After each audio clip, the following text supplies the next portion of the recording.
আসসালামু আলাইকুম। জি বলেন। আপনি জানেন বাংলাদেশে আদমশুমারি শুরু হয়েছে, তো আপনার পরিবারের সদস্য সংখ্যা কয়জন সেটা আমরা গণনা করতে এসেছি। জি বলেন। জি, আপনার নামটা? দিনমজুর। না, মানে আপনার পেশা না, আপনার নাম। আমার নামই দিনমজুর। আপনি কি বিবাহিত? জি। কয় বছর হচ্ছে বিয়ে করেছেন? 1 বছর। আপনার কি বাচ্চা আছে? জি 2 জন। মানে আমি 2 বিয়ে করেছি। ও আচ্ছা। আপনার স্ত্রীর নাম?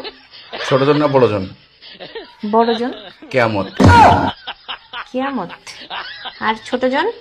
তুফান। ও তুফান। আপনার সন্তানের নাম? ছোট জনেরটা না বড় জনেরটা? কিয়ামত জনেরটা? ঝড়।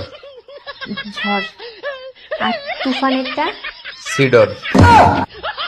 সিডর। জি, আপনার মূল্যবান সময় দেওয়ার জন্য আপনাকে ধন্যবাদ। আর লাগবে না? না না না, আর কিছু লাগবে না। আর কিছু লাগলে নিয়ে যান। না না, তাহলে ভিতরে এসে চা খেয়ে যান। এখানে বেশিক্ষণ থাকলে সমস্যা আছে।